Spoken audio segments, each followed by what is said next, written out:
বন্ধুরা, আরজিকর কাণ্ড নিয়ে চূড়ান্ত ক্ষিপ্ত সমাজের সর্বস্তরের সমস্ত শুভবুদ্ধি সম্পন্ন মানুষ। ফলে লাগাতার আন্দোলন ধর্ণা কিন্তু লেগেই আছে সমাজের বিভিন্ন স্তর থেকে। প্রত্যেক দিন এইটা নিয়ে কিন্তু আন্দোলন চলছে, কেননা এই রাজ্য মমতা ব্যানার্জির অনুপ্রেরণায়, মমতা ব্যানার্জির নেতৃত্বে যে জায়গায় চলে গেছে সেটা জঙ্গল রাজ ছাড়া আর কিছু নেই। আর এই থেকে বঙ্গবাসীকে রক্ষা করতে হবে, এই দাবিটা, এই সময়ের দাবিটা সকলেই উপলব্ধি করতে শুরু করে দিয়েছেন। আর এই নিয়ে সবথেকে বড় আন্দোলনের ডাকটা দেয়া হয়েছে ২৭ তারিখ, ২৭শে আগস্ট। পশ্চিমবঙ্গ ছাত্র সমাজ একটা ডাক দিয়েছে যে ২৬ তারিখের মধ্যে যদি এই অপদার্থ ব্যর্থ মুখ্যমন্ত্রী নবান্ন থেকে চলে না যান, রিজাইন না করেন, তাহলে কিন্তু একটা শান্তিপূর্ণ আন্দোলন করা হবে, শান্তিপূর্ণ মার্চ করা হবে, এবং যে মার্চ হবে নবান্ন পর্যন্ত, এবং সেখানে গিয়ে মুখ্যমন্ত্রীর ইস্তফা দাবি করা হবে। এই আন্দোলন নিয়ে যে কতখানি কেঁপে গেছেন মমতা বন্দ্যোপাধ্যায় সেটা তো আগেই বোঝা যাচ্ছিল, কেননা আমি নিজে এটাকে সাপোর্ট করেছি এবং আমি বলেছি সেদিনকে কিন্তু আমি থাকবো। আমি ব্যক্তিগতভাবে মনে করি আমারও জাস্টিস দরকার আছে। ওই যে বোনটির সঙ্গে যে কাণ্ড ঘটেছে, শুধুমাত্র তাই নয়, এই মমতা ব্যানার্জির অনুপ্রেরণায় গোটা বাংলা আনজাস্টিসে ভরে গেছে। বিরোধীদের কণ্ঠরোধ করা, তাদের টুঁটি চেপে ধরা এবং এই রাজ্যটাকে অন্ধকারে ডুবিয়ে দেওয়া ছাড়া এই মমতা সরকার আর কিচ্ছু করছে না। পুলিশ এবং প্রশাসন নিয়ে দমন পীড়নের রাজনীতি করছে, এবং তার ফলে এই রাজ্য জুড়ে শুধু দুর্নীতি, দুর্নীতি, দুর্নীতি, এবং রাজ্যটাকে ছারখার করে দিচ্ছে। আর তাই এই শান্তিপূর্ণ আন্দোলনের ডাক দেওয়া হয়েছে। আর সেই আন্দোলন নিয়ে যে কতখানি ভীত কম্পিত এটা আগেই বোঝা যাচ্ছিল, এটাকে নানাভাবে দাগিয়ে দেওয়ার চেষ্টা করা হচ্ছিল। কিন্তু আজকে আজকে মমতা প্রশাসন যেটা করলো সেইটা নিয়ে হাসবো না কাঁদবো ভেবে পাচ্ছি না। যে মমতা ব্যানার্জি বড় বড় ডায়লগ দিতেন যে তার নাকি ক্ষমতার কোনো মোহ নেই, তার নাকি পদের কোনো লোভ নেই, তিনি ওই চেয়ারের নাকি পরোয়া করেন না, প্রয়োজন হলে রইল ঝোলা চলল ভোলা করে তিনি চলে যাবেন, সেই মমতা বন্দ্যোপাধ্যায়ের যখন পদত্যাগের ডাক দেওয়া হয়েছে, তিনি হাইকোর্ট থেকে সুপ্রিম কোর্ট ছুটে যাচ্ছেন, এবং তার প্রশাসন গিয়ে বিচারপতিদের পায়ে ধরছে, বলছে আপনারা আন্দোলন বন্ধ করে দিন, আন্দোলন করতে দেবেন না, আন্দোলন করতে দেবেন না, কিছু একটা নিয়ম করুন যাতে আমার সরকারের বিরুদ্ধে কোনো আন্দোলন না হয়। আর যে যে দাবি শুনে কার্যত হেসে ফেলছেন প্রধান বিচারপতিরা। তারা ভাবছেন যে কে এসেছে, কে চালাচ্ছে রাজ্যটা, এবং বলছেন যে কোনো গণতান্ত্রিক শান্তিপূর্ণ আন্দোলন হলে তাকে থামাবার জন্য আদালত কিভাবে ইন্টারভেন করতে পারে সেখানে। যে কোনো গণতান্ত্রিক দেশে যে কোনো স্বাধীন মানুষের তো অধিকারের মধ্যে পড়ে যে সে গণতান্ত্রিকভাবে একটা শান্তিপূর্ণ আন্দোলন করতে পারে, সেটা আদালত কিভাবে তার হাত পা বেঁধে দিতে পারে। কিন্তু মমতা ব্যানার্জি পুলিশ প্রশাসন ক্ষমতা সমস্ত কিছু প্রয়োগ করে দেখে নিয়েছে যে এই আন্দোলনের ঝড়কে থামানো যাবে না। আর তাই আদালতের পায়ে ধরে কার্যত বাঁচার শেষ চেষ্টা করছে। কতখানি নির্লজ্জ এবং ক্ষমতা লোভী সেটা আজকে প্রমাণ করে দিচ্ছে। কিন্তু আজকে আর ওই নির্লজ্জতা বা কতখানি এক্সপোজ হয়ে যাচ্ছে সেইটা নিয়ে ভাবার সময় নেই মমতা ব্যানার্জির। এই আন্দোলন যদি ২৭ তারিখ হয়, নবান্ন ছেড়ে তাকে পালিয়ে যেতে হবে। আমাদের পাশের দেশ বাংলাদেশ, সেখানে শেখ হাসিনাকে যেরকম গদি ছেড়ে পালাতে হয়েছে, যদিও সেটা সেপারেট অ্যাসপেক্ট, কিন্তু তার মূলে ছিল ছাত্র আন্দোলন। আর তাই পশ্চিমবঙ্গ ছাত্র সমাজের এই দেওয়ার ডাক তাকে যে কতখানি ভীত, কতখানি কম্পিত করে দিয়েছে, সেটা আজকে বেআব্রু হয়ে গেল কলকাতা হাইকোর্ট থেকে সুপ্রিম কোর্টে। কী দাবি নিয়ে গেছেন এবং বিচারপতিরা কি বলেছেন এবং কতখানি সত্যিই টলিয়ে দিয়েছে এই আন্দোলনের ডাক মমতা প্রশাসনকে, তার সমস্তটা ব্যাখ্যা করব এই প্রতিবেদনে। নমস্কার প্রিয়বন্ধু মিডিয়ায় আপনাদের স্বাগত, এবং আপনারা দেখছেন প্রিয়বন্ধু বাংলা, সত্যের সন্ধানে সর্বদা আমি শুদ্ধশীল। বন্ধুরা, আমি আগের প্রতিবেদনেই আপনাদের জানিয়েছিলাম যে সুপ্রিম কোর্টে আজকে কথা ছিল আরজিকর নিয়ে স্ট্যাটাস রিপোর্ট জমা দেবে সিবিআই এবং কলকাতা পুলিশের হয়ে রাজ্য সরকার, এবং তারপর একটা ব্রিফ হিয়ারিং হবে। কিন্তু সেটা যথেষ্ট ইন্টেন্স হিয়ারিং হয়েছে। অনেকেই আবার সুপ্রিম কোর্টের এই হিয়ারিং নিয়ে একটু খুশি নন, কিন্তু আমি বলবো এখনও অবধি সুপ্রিম কোর্ট যে মোটিভটা দেখিয়েছে, সুপ্রিম কোর্ট যেভাবে ব্যাপারটাকে হ্যান্ডেল করতে চেয়েছে, প্রচণ্ড সেন্সিটিভ ম্যাটার এটা, সেটা কিন্তু আমি বলবো যে দুটো দিক ব্যালেন্স করে তারা অত্যন্ত ভালো করেছে, এবং আমি অন্তত খুব খুশি। এখনও অবধি রাজ্য সরকার যে যে বেয়াদবিটা করার চেষ্টা করেছে, যে পুরো জিনিসটা গুলিয়ে দেওয়ার চেষ্টা করেছে, সেটা নিয়ে কিন্তু বারবার প্রশ্ন তুলেছে। এবং সবথেকে বড় কথা, যারা সিবিআইয়ের তদন্ত নিয়ে প্রশ্ন তুলছিলেন যে কেন সন্দীপ ঘোষকে এতদিন অ্যারেস্ট করা হয়নি, কেন কেন কোনো রকম অন্য কোনো কাউকে অ্যারেস্ট করা হচ্ছে না, ৬টা দিন হয়ে গেল, সিবিআইয়ের প্রোগ্রেসটা কী আছে, এই সমস্ত জিনিস নিয়ে আমাদের মনের মধ্যে প্রশ্ন আছে। এখন এই স্ট্যাটাস রিপোর্ট কি হচ্ছে আমাদের তো জানার কোনো জায়গা নেই। আমরা বিভিন্ন সূত্র থেকে খবর জোগাড় করার চেষ্টা করছি, সেটা কতখানি সঠিক কতখানি সঠিক নয় তার কোনো অথেন্টিসিটি নেই। কিন্তু যে স্ট্যাটাস রিপোর্ট হলফনামা আকারে সুপ্রিম কোর্টে জমা পড়ছে এবং সেখানকার বিচারপতিরা দেখছেন, তাদের কাছে নিশ্চয়ই ব্যাপারটা ক্ল্যারিটি পাচ্ছে। এবং সবথেকে গুরুত্বপূর্ণ, আজকে ২ ঘন্টা শুনানি হওয়ার পর লাঞ্চ ব্রেক নিয়েছিলেন বিচারপতিরা এবং তারপর এসে একটা ইন্টারিম রায় দিলেন, একটা তাদের জাজমেন্ট দিলেন। সেখানে কিন্তু সিবিআই এর তদন্তের অগ্রগতি নিয়ে কোনো প্রশ্ন তোলা হলো না। মানে ব্যাপারটা কনফিডেন্সিয়াল রাখার দরকার আছে এবং সিবিআই সঠিক পথে যাচ্ছে এটা অন্তত আদালত বুঝছে। এবার আপনারা বলবেন যে সিবিআই যদি ঠিকভাবে তদন্ত না করে আর সেখানে চন্দ্রচূড়ের যে আগের যে জিনিসগুলো দেখা গেছে যে এই রাজ্য সরকার বা এই শাসক দলের প্রতি একটা কোথাও গিয়ে স্নেহ রয়েছে, সেই জায়গা থেকে তিনি খুশি হয়ে কিছু বলছেন না।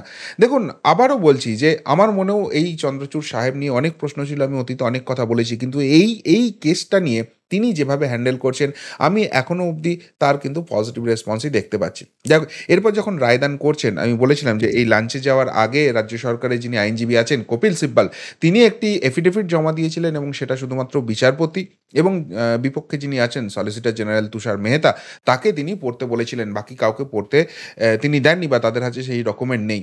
এবং অবভিয়াসলি যেহেতু এটা কনফিডেন্সিয়ালি দিচ্ছেন, সুতরাং একটা বোঝার জায়গা ছিল না যে কী নিয়ে হচ্ছে। কিন্তু তারপর তিনি যে আর্গুমেন্টটা করলেন যে ঝান্ডা সেখান থেকে পতাকাটা খুলে নিলেই সেটা ডান্ডা হয়ে যাবে, তো তখনই মনে হচ্ছিল যে আন্দোলন নিয়ে কিছু বলবে।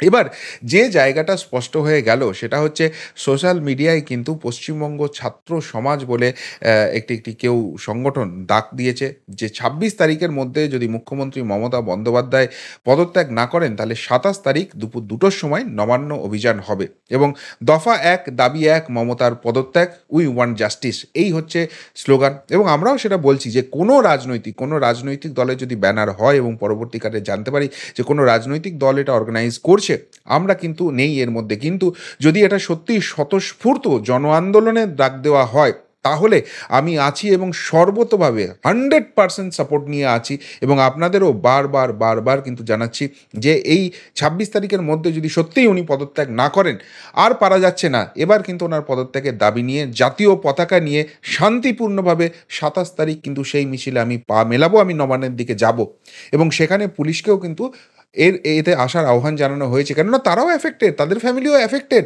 সুতরাং যেহেতু আমরা কোনো অশান্তি করতে চাইছি না, আমি এর অর্গানাইজার নই, আমি এটাতে মানসিকভাবে সমর্থন জানাচ্ছি এবং অবশ্যই সেখানে ফিজিক্যালি থাকার চেষ্টা করব। এবং আমার যারা সাবস্ক্রাইবার আছেন, আমাকে যারা ভালোবাসেন, আমি তাদেরকেও অনুরোধ করছি যে এটা এমন একটা কালবেলাতে আমরা চলে এসেছি, একটা অন্ধকারময় যুগে এই মমতা ব্যানার্জির অনুপ্রেরণায় আমরা পৌঁছে গেছি। তাকে এবার অনেক হয়েছে দিদি, এবার আপনি বিদায় নিন, আপনি গিয়ে বাড়িতে শান্তিতে কাটান, বয়স টয়স হয়েছে, রেস্টে থাকুন, কোনো রকম কোনো অসুবিধা নেই। বাংলা কিভাবে চলবে সেটা গোটা বাংলাকে ভাবতে দিন, বাকি বাঙালি ভেবে নেবে, আপনার আর ভাবার দরকার নেই, আপনি পারছেন না। এই কথাটা বলার জন্য শুধু যাব এবং তার রিজাইনটা চাইব। এবার এই জায়গাটা নিয়েই যে হচ্ছে সেটা পরিষ্কার বোঝা যাচ্ছে যে সোশ্যাল মিডিয়ায় একটা আন্দোলনের ডাক দেওয়া হয়েছে, কে তাদের নেতা কিছুই বোঝা যাচ্ছে না, এইভাবে করা যেতে পারে না, একটা স্ট্যান্ডার্ড অপারেশন প্রসিডিওর আছে, সেইটা আদালত বেঁধে দিক এবং পুলিশের অনুমতি, পুলিশ যেভাবে বলবে সেইভাবে করতে হবে। আচ্ছা, আমি আন্দোলন করব, আমি একটা দাবি নিয়ে নবান্নে যাব, এতে পুলিশ আজ অবধি কোনোদিন সহযোগিতা করেছে? পুলিশ এই সরকারের বিরুদ্ধে, এই শাসক দলের কারোর বিরুদ্ধে কোনো কথা বলতে গেলে কোনো দিন সেটাকে অ্যালাউ করেছে? অ্যালাউ করা ছেড়ে দিন, এই পুলিশ তো দমন পীড়নের রাজনীতি করেছে। একটা আমি কোনো প্রতিবেদন করলাম, সেখানে আমি কিছু একটা কথা বললাম কারুর নাম করে বা নাম না করে, তাতে অন্য কারুর একটা মনে পড়ে গেল যে মিস্টার এ মনে করছে মিস্টার এক্সের মানহানি হয়েছে, সেই জন্য গিয়ে একটা বলে দিল থানাতে গিয়ে যে আমার মনে হচ্ছে যে কয়লা ভাইপো বলেছে মানে ওকেই বলছে, সুতরাং একে গিয়ে একটু টাইট দাও। তাহলে পুলিশের তো সবার আগে ইনভেস্টিগেশন করে দেখার দরকার যে অভিযোগটা করতে এসছে যে এই যে কয়লা ভাইপো বলেছে, এই কয়লা ভাইপো মানে এই নির্দিষ্ট ব্যক্তিটা, তুমি জানছো কি করে? এই কয়লা ভাইপো মানে এই নির্দিষ্ট ব্যক্তিটা জানছো, সেই প্রমাণটা আগে তুমি দাও, তারপর ওকে ডাকবো। কিন্তু না, তড়িঘড়ি যার বিরুদ্ধে অভিযোগ হচ্ছে তার কাছে পুলিশ চলে আসছে, তার ব্যাঙ্ক অ্যাকাউন্ট ফ্রিজ করে দেওয়া হচ্ছে। কিসের জন্য? না গুগল থেকে টাকা আসছে, সেটা জঙ্গি সংগঠনে যাচ্ছে কিনা সেটা আমরা তদন্ত করে দেখতে চাই।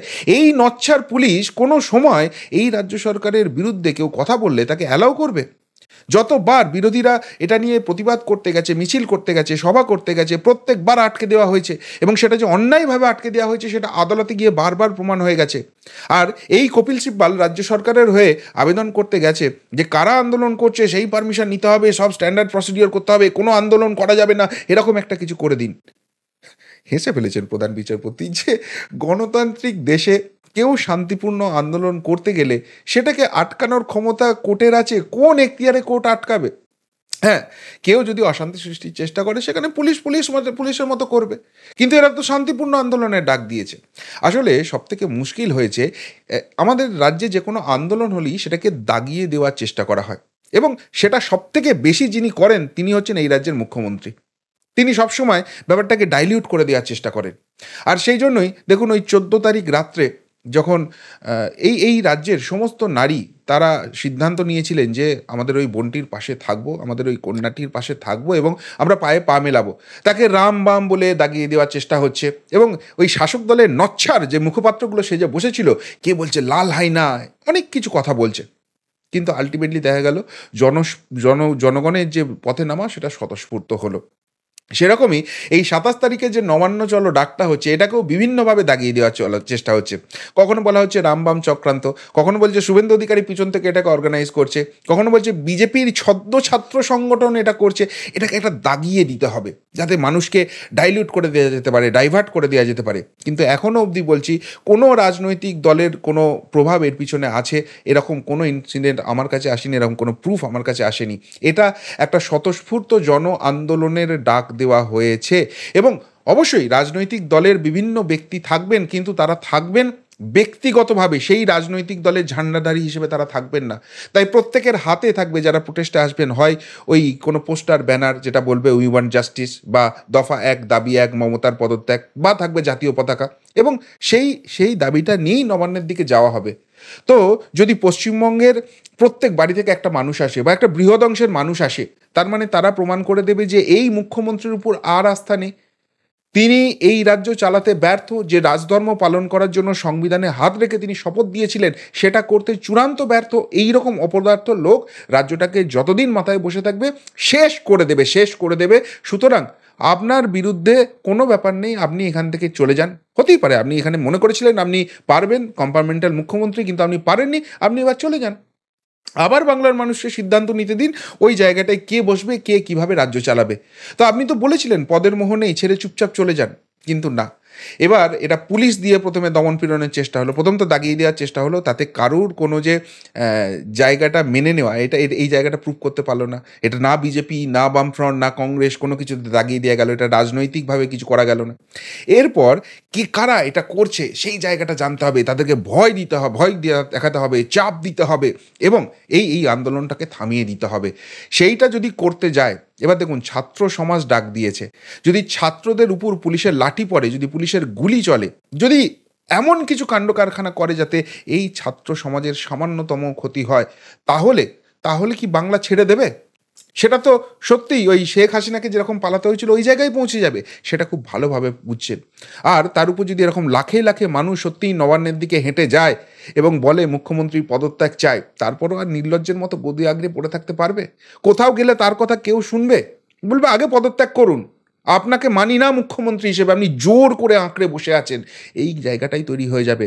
ফলে এই দিকটাও করতে পারছেন না যে জোর করে দমন পীড়ন করে এই আন্দোলনটাকে থামাবো, হয়তো শেষ অবধি সেটা করার চেষ্টা করবেন বাঁচার জন্য, রাজনৈতিকভাবে বাঁচার জন্য সেটা করবেন, কিন্তু তার আগে সুপ্রিম কোর্টে গিয়ে বলার চেষ্টা করছে আন্দোলন করতে দেবেন না হুজুর, আন্দোলন করতে দেবেন না।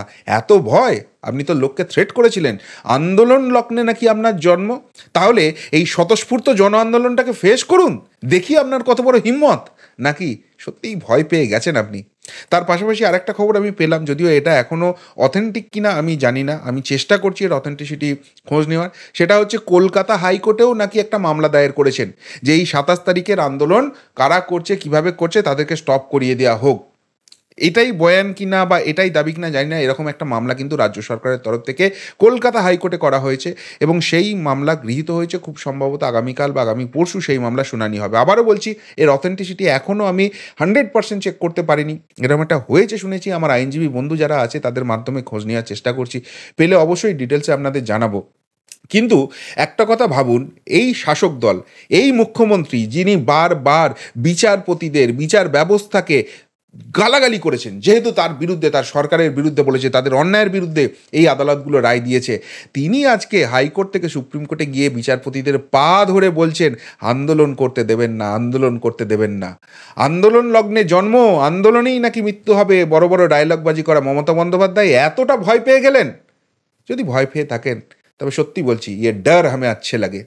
আপনার ভয় পাওয়ার দরকার আছে, এই আন্দোলনকে, এই জনতাকে ফেস করার ভয়টা পাওয়ার দরকার আছে। আপনি যেভাবে এই গোটা রাজ্যটাকে আপনার পৈতৃক সম্পত্তি ভেবে যা খুশি তাই করার চেষ্টা করছিলেন, এবং সবথেকে বড়, এই আরজিকর কাণ্ডে যে বোনটি আমাদের চলে গেল, যে নির্মম অত্যাচার সহ্য করে চলে গেল, তাকে জাস্টিস দেওয়ার বদলে যারা তার উপর অন্যায় করেছে, আপনার সরকার, আপনার প্রশাসন, আপনার পুলিশ সবাই মিলে চেষ্টা করেছে সেই দুর্বৃত্তদের, দুষ্কৃতীদের আড়াল করার, তথ্য প্রমাণ লোপাট করার।